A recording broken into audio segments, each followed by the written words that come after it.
नमस्ते सर्वांना. Good evening. आज आपण एक नवीन चॅप्टर घेऊन आलो आहोत तुमच्यासाठी. वर्णमाला. याच्या आधीचे आपले जेवढे काही वेबिनार झालेत किंवा जेवढे काही लाईव्ह लेक्चर झालेत, त्यात तुमच्या अभ्यासाला आता कुठेतरी चांगली गती मिळाली असेल.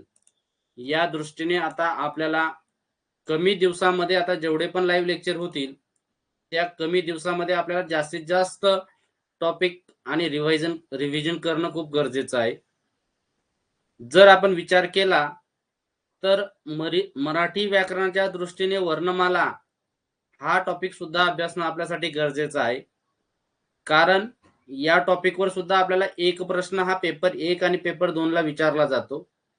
त्या दृष्टीने आज आपण वर्णमाला या टॉपिकच्या संदर्भात जाणून घेऊया. वर्णमाला या टॉपिकमध्ये नेमकं आपल्याला कुठल्या टॉपिकवर प्रश्न विचारले जातील, या संदर्भात थोडी चर्चा करूया. जसे की व्याकरण म्हणजे काय? तर व्याकरण म्हणजे मराठी भाषेचे स्पष्टीकरण करणारे जे शास्त्र आहे, त्यालाच व्याकरण असे म्हटलं जातं. मराठी भाषेचे स्पष्टीकरण करणारे जे शास्त्र आहे, त्या शास्त्राला व्याकरण असे म्हटले जाते. त्यानंतर वाक्य म्हणजे काय? वाक्य म्हणजे पूर्ण अर्थाने बोलणे. आपण जे काही पूर्ण अर्थाने बोलतो, उदाहरणार्थ एखादं वाक्य ते स्पष्टपणे पूर्ण अर्थाने बोलून त्याच्यातून जेव्हा आपल्याला एखाद्या गोष्टीचा अर्थबोध होतो, तेव्हा आपण त्याला म्हणतो वाक्य. आणि एखादी भाषा तिचे जे स्पष्टीकरण करणारे शास्त्र आहे, त्या शास्त्रालाच आपल्याला मराठीमध्ये व्याकरण असे म्हटले जाते. बघा, शब्द सुद्धा महत्वाचा शब्द आहे, की ठराविक क्रमाने आलेल्या अक्षरांचा जो समूह आहे, त्या समूहाला एक अर्थ प्राप्त होतो, तर आपण त्याला शब्द असे म्हणतो. ठराविक क्रमाने आलेल्या अक्षरांच्या समूहाला काही अर्थ प्राप्त झाला की त्याला आपण शब्द असे म्हणतो. फॉर एक्झाम्पल आपण सिंपल उदाहरण बघूया की ब, द, क 3 आपण अक्षर आहेत. ही अक्षर आपण लांब लांब लिहिली तर आपल्याला निश्चित याच्यापासून काही आपल्याला अर्थबोध होत नाही. पण जेव्हा आपण तिन्ही शब्द अक्षर जवळ आणून एक शब्द तयार केला, त्यापासून आपल्याला उचित असा अर्थबोध होणारा शब्द तयार होतो. म्हणून ठराविक क्रमाने आलेल्या अक्षरांचा जो समूह आहे, त्या समूहाला काय म्हटलं जातं? शब्द असे म्हटले जाते.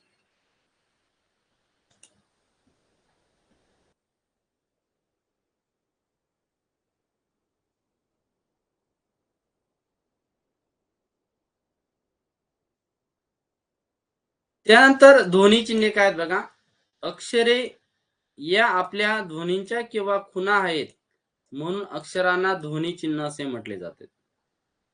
जी काही अक्षर आहेत, ही अक्षरे ही आपल्या ध्वनीच्या किंवा खुणा आहेत, म्हणून आपण त्यांना कुठेतरी लिहून ठेवलेलं आहे आणि त्याच्यातून आपण जे बोलत असतो, बरोबर, त्यांना कुठेतरी आपल्याला कुठेतरी एखाद्या प्रकारचं चिन्ह किंवा खुणा आपण त्यांना म्हणतो, म्हणून त्यांना ध्वनी चिन्ह असे म्हटले जातात.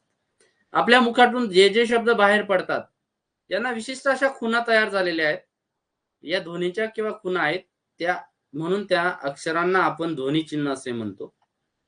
बघा, वर्णमाला एकूण कशा प्रकारची आहे समजून घेऊया. जर वर्ण प्रकार बघितला किंवा वर्णमाला बघितली, तुमच्या लक्षात येईल आता. स्वर, स्वरादी आणि व्यंजने हे तिन्ही घटक मिळून एक प्रकारची एक वर्णमाला तयार झालेली आहे. स्वर, स्वरादी आणि व्यंजने. स्वरांचा विचार केला तर एकूण स्वर मराठीमध्ये 14 स्वर आहेत. स्वरादी 2 आहेत आणि व्यंजने 34 आहेत. याच्यावर आपल्याला एखादा प्रश्न विचारला जाऊ शकतो की मराठी भाषेत स्वर किती आहेत, स्वरादी किती आहेत किंवा व्यंजने किती आहेत. आलं लक्षात? स्वर किती आहेत, स्वरादी किती आहेत किंवा व्यंजने किती आहेत, याच्यावर सुद्धा एखादा प्रश्न आपल्याला विचारला जाऊ शकतो. मग यात ऱ्हस्व, दीर्घ, संयुक्त आणि आदंत अशा प्रकारचे वेगळे सुद्धा स्वरांचे वेगवेगळे घटक आहेत किंवा त्यांचे प्रकार आहेत. या प्रकारावर बऱ्याचदा प्रश्न परीक्षेला विचारला गेलेला आहे. जर तुम्ही मागील प्रश्नपत्रिका बघितल्या तर तुमच्या लक्षात येईल की आपल्याला ऱ्हस्व, दीर्घ स्वरांच्या जोड्या किंवा संयुक्त स्वर म्हणजे कुठले, यांच्या बाबतीत प्रश्न विचारला गेलेला आहे. एमपीएससीचा जर विचार केला तर डीप मध्ये प्रश्न विचारले जातात, पण आपल्या टीईटी साठी जर विचार केला तर याच्यात फक्त आपल्याला सिंपल क्वेश्चन विचारले जातात. स्वरादी म्हणजे काय? अनुस्वार आणि विसर्ग या दोन गोष्टी याच्यामध्ये असतात. आणि आ ही जी दोन अक्षरे आपण स्वरांमध्ये लिहितो स्वरादी, त्यांना आपण म्हणतो स्वरादी. स्वर आधी येतो त्यांच्यामध्ये, त्यांना म्हणायचं स्वरादी. ऱ्हस्व स्वरांचा विचार केला की ज्यांना उच्चारायला कमी वेळ लागतो त्यांना आपण ऱ्हस्व स्वर म्हणतो. अ, ई, उ, रू आणि लू इत्यादी जेवढे काही स्वर आहेत यांना ऱ्हस्व स्वर असे म्हटले जाते. अ, ई, उ, रू आणि लू यांना ऱ्हस्व स्वर म्हटलं जातं. तर आ, ई आणि उ, दीर्घ उ आणि दीर्घ ई यांना म्हटलं जातं दीर्घ स्वर. संयुक्त स्वर कुठले कुठले आहेत? ए, ऐ, ओ आणि औ. संयुक्त स्वर काय आहेत की हे दोन किंवा दोनापेक्षा अधिक स्वरांपासून तयार झाले. त्यांच्या संदर्भात मी डिटेल्समध्ये पुढे व्याख्या आणि सर्व गोष्टी सांगतो. त्यानंतर आदंत इंग्रजी भाषेतून आलेले दोन स्वर आहेत. ॲ आणि आ यांना आदंत म्हटलं जातं. ओके. इंग्रजी भाषेतून आलेले दोन स्वर असा सुद्धा प्रश्न परीक्षेला विचारला जाऊ शकतो. त्यानंतर व्यंजनांमध्ये 34 व्यंजने आहेत. त्यांचे वेगवेगळे प्रकार आहेत.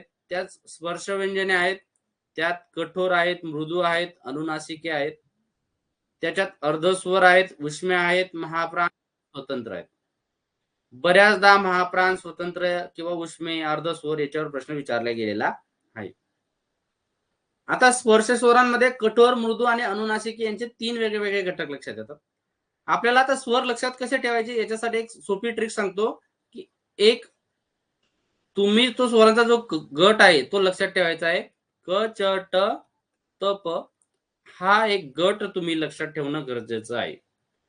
क, च, ट, त आणि प जर हे गट तुम्ही लक्षात ठेवले तर यांच्यामध्ये असणारे 5ही अक्षर किंवा 5ही व्यंजने तुमच्या लक्षात राहतील. क वर्गातील क आणि ख पहिले दोन कठोर असतात, दुसरे दोन मृदू असतात. कठोर म्हणजे काय की उच्चाराला जास्त वेळ लागणे, त्यांच्यावर आघात होतो. मृदू म्हणजे अगदी मृदू, ज्यांना नाजूक किंवा आपण उच्चाराला हळूवार उच्चारतो. च वर्गामध्ये च आणि छ नंतर ज आणि झ. ट वर्गामध्ये ट आणि ठ, ड आणि ड. त वर्गामध्ये त आणि थ नंतर द आणि ध. प वर्गामध्ये प आणि फ, ब आणि ब. पहिले दोन कठोर नंतरचे दोन मृदू या प्रकारे लक्षात ठेवायचे. अनुनासिके हा त्यांच्या शेवटचा प्रत्येक गटामधला शेवटचा अक्षर असतो. न, न, न, न आणि म अशा प्रकारचे ही जी 5 अनुनासिके आहेत. अनुनासिके म्हणजे काय की ज्यांचा उच्चार नाकातून उच्चार करताना नाकावाटे थोडा उच्चार होत असतो, म्हणून त्यांना आपण अनुनासिके असे म्हटले जाते. अर्ध स्वर म्हणजे काय?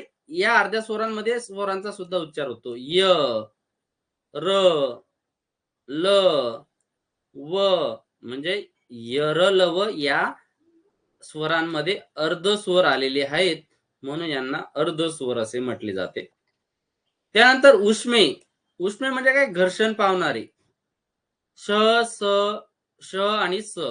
श, स, स ही उष्मे आहेत. आणि महाप्राण. महाप्राण म्हणजे हा याचा उच्चार करताना फुफ्फुसातील हवा तोंडावाटे बाहेर टाकली जाते, म्हणून याला म्हटलं जातं महाप्राण.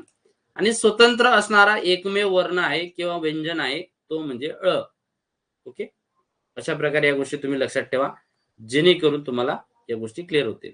आता संयुक्त स्वरांची गणना दीर्घ स्वरांमध्ये सुद्धा होत असते, ही एक महत्वाची गोष्ट इथे लक्षात ठेवणं गरजेचं आहे. आता वर्ण म्हणजे काय? आपल्या तोंडावाटे निघणाऱ्या मूल ध्वनींना आपण वर्ण असे म्हणतो. ही पूर्णपणे वर्णमाला आहे जी आपल्या तोंडावाटे निघणारे जेवढे काही मूल ध्वनी आहेत त्यांना आपण वर्ण असे म्हणतो. व्याख्या सुद्धा लक्षात घ्या, भविष्यात व्याख्या सुद्धा विचारली जाऊ शकते. स्वर म्हणजे काय की होठाशी एकमेकांशी किंवा जिभेच्या कोणत्याही भागाचा मुखातील कोणत्याही अवयवाशी स्पर्श न होता, बघा, होठाशी एकमेकांशी किंवा जिभेच्या कोणत्याही भागाचा मुखातील कोणत्याही अवयवाशी स्पर्श न होता मुखावाटे जे ध्वनी बाहेर पडतात त्यांना स्वर असे म्हणतात. ओके. बघा तुम्ही बोलून बघा आ ई उ हे यांचा उच्चार करताना मुखातील कुठल्याही अवयवांशी यांचा स्पर्श होत नाही आणि मुखावाटे जो ध्वनी बाहेर पडत असतात त्यांना आपण स्वर असे म्हणतो. मराठीत एकूण 14 स्वर आहेत. आ ई ई उ उ ए ऐ ओ औ रू आणि लू लुप्त पावलेले आणि ॲ आणि आ इंग्रजीतून आलेले 2 स्वर. ओके.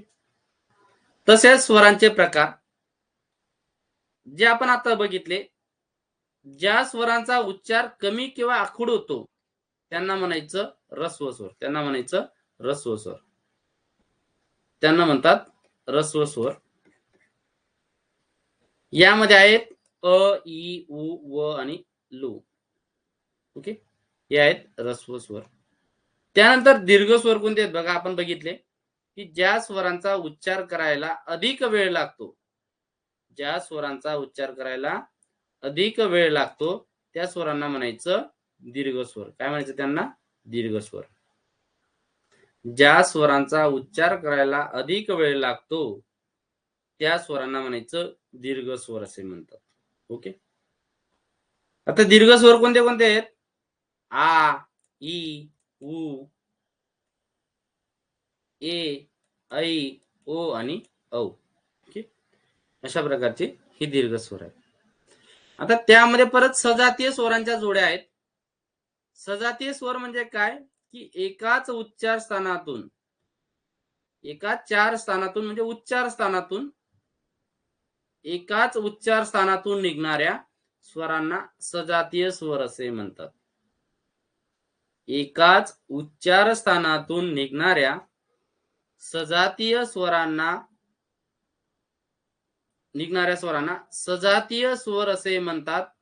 जसे की अ आ ई ई आणि उ या सजातीय स्वरांच्या 3 जोड्या आहेत.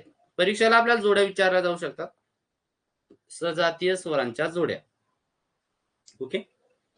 त्यानंतर विजातीय स्वर काय आहेत बघा. भिन्न उच्चार स्थानातून निघणाऱ्या स्वरांना विजातीय स्वर म्हणतात. आता जे सजातीय त्यांच्याशी वेगळे स्वर आपण जर अटॅच केले तर त्यापासून आपल्याला विजातीय स्वरांची जोडी मिळते. जसे अ ला ई, अ ला उ, अ ला ई, अ ला उ अशा प्रकारे, किंवा आ ला उ, आ ला ई या प्रकारे आपण यांना इथं दर्शवू शकतो. यांचा उच्चार हा भिन्न स्थानातून होतो म्हणून यांना म्हणायचं विजातीय स्वर. ओके. त्यानंतर पुढे येतात आपले संयुक्त स्वर. संयुक्त स्वर काय आहेत की एकापेक्षा अधिक स्वरांनी मिळून तयार होणारे स्वर म्हणजे संयुक्त स्वर. मी तुम्हाला आधी सांगितलं की 2 किंवा 2पेक्षा अधिक स्वर मिळून जे स्वर तयार झाले आहेत त्यांना म्हणायचं संयुक्त स्वर. आता ए तयार झाला आहे, अ अधिक ई ऑब्लिक ई यापासून ए तयार झालेला आहे. ऐ तयार झाला आहे, आ अधिक ई यापासून ऐ तयार झालेला आहे. ओ तयार झालेला आहे, अ अधिक उ आणि औ तयार झालेला आहे, आ अधिक उ यापासून तयार झालेले हे 4 संयुक्त स्वर आहेत. संयुक्त स्वरां जर तुम्हाला विचारले गेले तर लक्षात ठेवा ए ऐ ओ आणि औ असे 4 संयुक्त स्वर आहेत. परीक्षेला विचारले जाऊ शकतात. ओके. अशा प्रकारे हे 4 संयुक्त स्वर आहेत, लक्षात ठेवा. त्यानंतर विजातीय स्वर लक्षात ठेवा, सजातीय स्वर लक्षात ठेवा. ओके.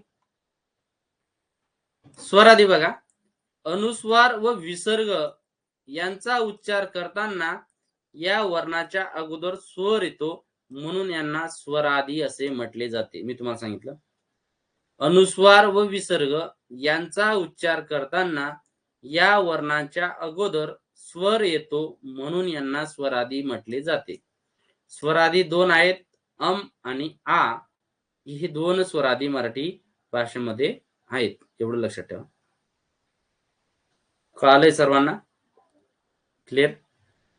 या पद्धतीने जर तुम्ही व्यवस्थित टॉपिक वाईज व्यवस्थित व्याख्या त्यांचे उदाहरणे व्यवस्थित केले तर तुम्हाला मराठीत आउट ऑफ मार्क्स मिळू शकतात. पैकीच्या पैकी गुण तुम्ही मिळवू शकतात. आतापर्यंत आपण बघितलं, स्वर बघितले, स्वरादी बघितले, व्यंजन बघितले, व्यंजनांचे प्रकार बघितले. हे चार्ट वाईज बघितलं आणि आता डिटेल्स मध्ये आपण बघतोय की स्वर, स्वरादी, संयुक्त स्वर, सजातीय स्वर, विजातीय स्वर, दीर्घ स्वर, ऱ्हस्व स्वर, ओके, वर्ण, वर्ण, वाक्य, शब्द कशाला म्हणतात यांच्या व्याख्या. पुढे बघूया व्यंजन. व्यंजन काय, आता व्यंजन समजून घ्या. व्यंजन म्हणजे काय की मराठीतील वर्णमालेतील क ख पासून तर ह आणि अ पर्यंतची जी वर्ण आहेत त्यांना व्यंजने असे म्हणतात. दुसरी व्याख्या व्यंजनांची अशी सांगता येईल की ज्यांचा उच्चार किंवा ज्यांना स्वरांची मदत घ्यावी लागते त्यांना व्यंजने असे म्हणतात. ज्यांचा स्वतंत्रपणे उच्चार करता येत नाही त्यांना स्वरांची मदत घ्यावी लागते त्यांना व्यंजने असे म्हणतात. ही एक गोष्ट इथं लक्षात ठेवणं गरजेचं आहे. व्यंजने ही नेहमी अपूर्ण उच्चार स्थानाची हे दाखवण्यासाठी त्यांचा पाय मोडून लिहितात. बघा बऱ्याचदा आपण क पाय मोडून लिहिणे, ख, ग, क. व्यंजनांचा आपल्याला पाय मोडून लिहावं लागतं. आपण जेव्हा क, ख, ग असा उच्चार करतो तेव्हा त्यात अ हा स्वर मिसळून आपण त्यांचा उच्चार करतो. कृ अधिक अ म्हणजे क या प्रकारचा तो पाय मोडलेला असतो. ओके, हे समजून घेणं गरजेचं आहे. लक्षात आलं सर्वांना? पुढे बघूया. याचा अर्थ ज्या स्वरांचा उच्चार, ज्या वर्णांचा उच्चार स्वरांच्या साह्या वाचून पूर्ण होत नाही त्यांना व्यंजने असे म्हणतात. लक्षात घ्या. याचा अर्थ ज्या वर्णांचा उच्चार स्वरांच्या साह्या वाचून होत नाही, पूर्ण होत नाही त्यांना व्यंजने असे म्हणतात. व्यंजनांचे प्रकार बघूया आपण, जे आपण डायग्राम मध्ये बघितले. कठोर व्यंजन, त्यांना श्वास किंवा अघोष व्यंजने सुद्धा म्हणतात, वर्ण सुद्धा म्हणतात. जे वर्ण उच्चारायला कठीण आहेत त्यांना कठोर व्यंजने असे म्हणतात. लक्षात घ्या. जे वर्ण उच्चारायला कठोर आहेत त्यांना कठोर व्यंजने असे म्हणतात. क, ख, च, छ, ट, ठ, त, थ, प आणि फ प्रत्येक वर्णातील, प्रत्येक वर्गातील पहिली दोन अक्षरे ही कठोर व्यंजने असतात. कठोर व्यंजनांना श्वास किंवा अघोष वर्ण असे सुद्धा म्हटलं जातं. ही पण गोष्ट लक्षात ठेवा.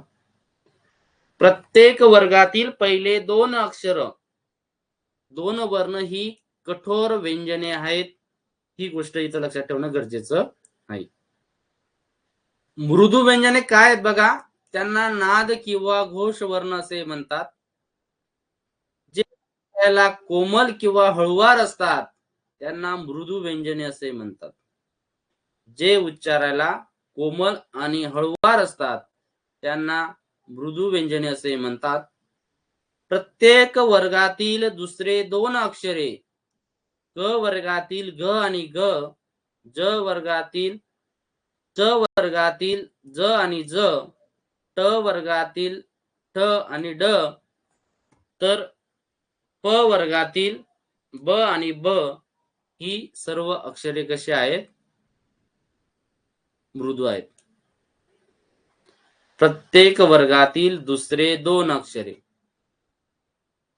ही काय आहेत, काय ही द आणि ध, ब आणि ब ही नेहमी काय असतात, मृदू व्यंजन असतात.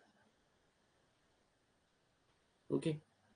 अनुनासिके, परसवर्ण, ज्यांचा उच्चार नाकातून होतो त्यांना अनुनासिके असे म्हणतात. ज्यांचा उच्चार नाकातून होतो त्यांना अनुनासिके म्हणतात. न न, न, न आणि म अशा प्रकारची प्रत्येक वर्गातील शेवटची जी अक्षरे आहेत त्यांना अनुनासिके म्हणतात. प्रत्येक वर्गातील शेवटची 5 अक्षरे आहेत त्यांना अनुनासिके म्हणतात. अनुनासिके विचारली जातात.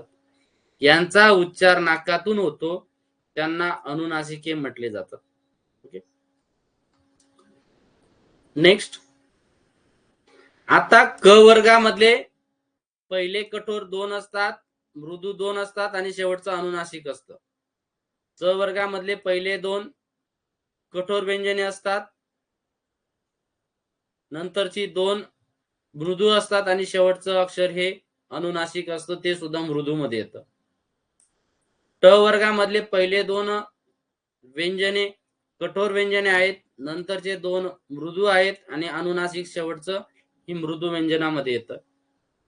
त वर्गामधले पहिले 2 अक्षर ही कठोर व्यंजने आहेत, मृदू मधले शेवटचे 2 ही मृदू व्यंजने असून न हे अनुनासिक सुद्धा मृदू व्यंजनामध्ये येतं.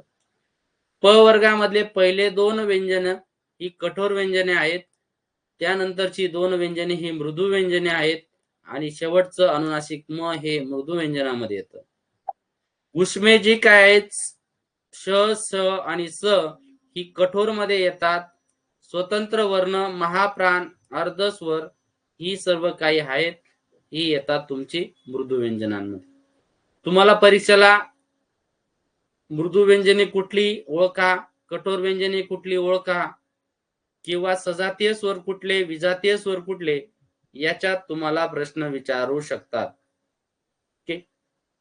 त्यामुळे हा जो चार्ट आहे तो चार्ट तुम्ही व्यवस्थित करणं गरजेचं असेल, जेणेकरून आपले सर्व डाउट्स क्लिअर होतील. आता इतर व्यंजनांमध्ये काय बघा, अर्धस्वर, यरलव आपण जे बघितले, उष्मे आहेत श, स आणि स. संयुक्त व्यंजने आहेत श आणि ज्ञ आणि महाप्राण आहे ह. या प्रकारचे हे इतरांमध्ये येतात. आता अर्धस्वर कशाला म्हणतात, उष्मे कशाला म्हणतात ते थोडक्यात बघूया व्यवस्थित. अर्धस्वर म्हणजे काय की यरलव यांचे उच्चारस्थाने ही ई, रू, लू आणि उ या स्वरांसारखीच आहेत, ज्यांचा स्वरांचा जवळचा संबंध आहे, म्हणून यांना अर्धस्वर असे म्हटले जाते. अर्धस्वरांना यरलव जे संबंध आहेत, तर यरलव असणारे उच्चारस्थाने सारखी कशा आहेत का, याचा उच्चार हा ई सारखा आहे, र चा उच्चार हा लू सारखा आहे, ल चा उच्चार हा लू सारखा आहे आणि व चा उच्चार हा उ सारखा आहे. म्हणूनच यांना स्वरांसारखाच उच्चार होतो, म्हणून यांना अर्धस्वर म्हटलेलं आहे. म्हणून यांना काय म्हटलं जातंय, अर्धस्वर. लक्षात ठेवा. तुम्हाला असं सुद्धा विचारलं जाईल, एक साधारण या प्रकारे सुद्धा लक्षात ठेवा की जी अर्धस्वर आहेत त्या अर्धस्वरांमध्ये य चा उच्चार स्थान असणारा अक्षर कुठला आहे, ई आहे. र चा उच्चार स्थान असणारा अक्षर काय आहे, रू आहे. ल चा उच्चार स्थान असणारा अक्षर काय आहे, लू आहे. आणि उ याचा उच्चार व याचा उच्चार स्थान असणारे अक्षर काय आहे, तर उ आहे. या प्रकारचे अक्षर तुम्ही स्वरांच्या बाबतीत लक्षात ठेवणं गरजेचं आहे, जेणेकरून याच्यावर तुम्हाला प्रश्न विचारला जाऊ शकतो. उष्मे व्यंजने काय आहेत बघा, ज्या व्यंजनांचा उच्चार करताना हवा ही मुखावाटे जोरात बाहेर फेकली जाते. उष्मे म्हणजे काय, घर्षण होतं. ज्या व्यंजनांचा उच्चार करताना हवा ही मुखावाटे जोरात बाहेर फेकली जाते, तेव्हा काहीशे घर्षणामुळे उष्णता निर्माण होते, म्हणून त्यांना उष्मे व्यंजने असे म्हणतात. व्याख्या लक्षात ठेवा. ज्या व्यंजनांचा उच्चार करताना हवा मुखावाटे जोरात बाहेर फेकली जाते, काहीशे घर्षणामुळे उष्णता निर्माण होते, म्हणून त्यांना उष्मे व्यंजन असे म्हणतात. उष्मे व्यंजने आहेत श, स आणि स. श, श आणि स या प्रकारचे 3 जी व्यंजने आहेत ती उष्मे आहेत. श शंभृगाचा, श षटकोनाचा आणि स समूहीचा ही लक्षात ठेवणं गरजेचे आहे. यांना उष्मे असे म्हणतात. महाप्राण काय बघा, महाप्राण म्हणजे काय, अल्पप्राण व्यंजने, महाप्राण आणि त्याच्यामध्ये असणारे काही अल्पप्राण सुद्धा आहेत.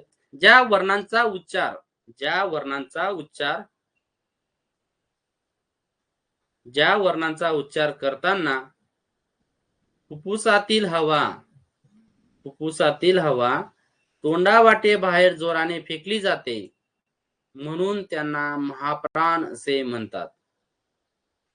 ज्या वर्णांचा उच्चार करताना फुफ्फुसातील हवा तोंडावाटे बाहेर जोराने फेकली जाते, म्हणून त्यांना महाप्राण असे म्हणतात. ज्या प्रकारच्या शरीराचं महाप्राण आपलं फुफ्फुस आहे, त्या प्रकारे हे अक्षरांमध्ये ह म्हणून त्याला महाप्राण असे म्हटले जाते. ही गोष्ट इथं लक्षात ठेवणं गरजेचं आहे. क्लिअर आहे? वर्णमाला व्यवस्थित समजते. आता अल्पप्राण आणि महाप्राण कोणते आहेत? चार्ट दिलेला आहे बघा. पहिलं अक्षर हे अल्पप्राण असतं, दुसरं अक्षर महाप्राण असतं. क ख च छ ट ठ त थ प फ. पहिल्या वर्गातील पहिलं अक्षर अल्पप्राण आहे, दुसरं महाप्राण आहे. तसंच दुसऱ्यामध्ये सुद्धा दुसऱ्या गटातील पहिलं अल्पप्राण आहे, दुसरं महाप्राण आहे. ही ट्रिक्स आहे, लक्षात ठेवणं गरजेचं आहे. एकूण जर वर्णांमध्ये विचार केला तर 14 महाप्राण आहेत. किती? 14. यामध्ये श स स आणि ह ही महाप्राणामध्ये येतात. 20 वर्ण ही अल्पप्राण आहेत. महाप्राण कोणते आणि अल्पप्राण कोणते याची ट्रिक्स लक्षात ठेवायची. पहिलं आणि तिसरं हे अल्पप्राण आहे, दुसरं आणि चौथं हे महाप्राण आहे. क्लिअर आहे सर? ओके. अशा प्रकारे आपण पार्ट 1 मध्ये आज बऱ्यापैकी वर्णमाला ही टॉपिक एक रॅपिडली व्यवस्थित करून घेतली. कारण तुम्हाला दिलेल्या लाईव्ह लेक्चर मध्ये आपण व्यवस्थित सविस्तर घेतलंय, तरी मी इथं जास्तीत जास्त घेण्याचा प्रयत्न करतोय. जेवढे लेक्चर आपल्याला जास्त घेता येतील अधिक आपण जास्तीचे लेक्चर घेऊ शकतो. या दृष्टीने तुम्हाला त्याचा फायदा होऊ शकतो. ओके. म्हणूनच अभ्यास करताना किमान तुम्हाला याचा फायदा होईल या दृष्टीने तुम्ही अभ्यास करणं गरजेचं आहे, की भविष्यात या सर्व गोष्टी तुम्हाला व्यवस्थित समजतील, जेणेकरून येणाऱ्या काळामध्ये आपण परीक्षा क्रॅक करू. निश्चित त्याचा आपल्याला फायदा होईल अशी अपेक्षा करतो. येणाऱ्या काळामध्ये जेवढे जेवढे लेक्चर होतील त्यात आपण मॅरेथॉन जास्तीत जास्त लेक्चर घेण्याचा प्रयत्न करू. आपण सर्वांना प्रोसेस करायला सांगतोय, तरी बऱ्याच जणांनी प्रोसेस केली नाहीये. एक जरी स्टुडंट आज एनरोल असेल, लाईव्ह असेल, तरी सुद्धा आपण त्यांना सुद्धा आपण लाईव्ह त्यांच्यासाठी सुद्धा आपण आज लाईव्ह घेतलंय, आपला वेळ न जाऊ देता. ज्यांना आज भेटलं नाही त्यांना हे लेक्चर रेकॉर्डेड फॉर्म मध्ये उपलब्ध होऊन जाईल याच इथं. ओके. अधिकाधिक चांगली तयारी करा. निश्चित येणाऱ्या काळामध्ये आपल्याला पुढे मार्क्स मिळू शकतात. ओके. की तुम्हाला अजून आपल्याला पुढे जाऊन काय वाव मिळेल या गोष्टी तुम्हाला गरजेच्या आहेत. तुमच्यापैकी यात दिव्या मॅडम ज्या आहेत, ज्यांनी आपला बॅच घेतली नाही, त्यांच्यासाठी आजचं हे डेमो लेक्चर होतं. पुढचे लेक्चर तुम्हाला करायचे असतील आणि रेकॉर्डेड बॅच पूर्णपणे करायची असेल तर 50% ऑफ म्हणजे 999 मध्ये आपली ही ऑफर सुरू आहे. तुम्ही ती बॅच घेऊ शकता लवकरात लवकर, म्हणजे तुम्हाला सर्व रेकॉर्ड लेक्चर आणि येणारे सर्व लाईव्ह लेक्चर करता येतील. हे आज लेक्चर ज्यांना ज्यांना करायचं होतं त्याच्यासाठी डेमो लेक्चर आपण 1 रुपयामध्ये तुम्हाला परचेस करायला दिलं होतं. पुढचे लेक्चर करण्यासाठी तुम्हाला रेकॉर्डेड बॅच घेणं, त्यानंतर कंटिन्यू ऍडमिशन ठेवून तुम्हाला पुढचे लेक्चर करता येतील. याचा खूप फायदा तुम्हाला होईल. 100% तुमचे रिझल्ट पॉझिटिव्ह येतील. या दृष्टीने आपण सर्वांसाठी प्रयत्न करूया. पूजा मॅडम मी तुमच्याशी बोलतो. ओके. त्यातल्या त्यात सर्वांनी येणाऱ्या काळामध्ये जेवढा वेळ आपल्याकडे आहे तो वेळ सर्वांनी व्यवस्थित वापरा आणि निश्चित अभ्यास करा. ओके. थांबतो मी. अजून काही सूचना असतील त्या तुम्हाला ग्रुपला देईल. ओके.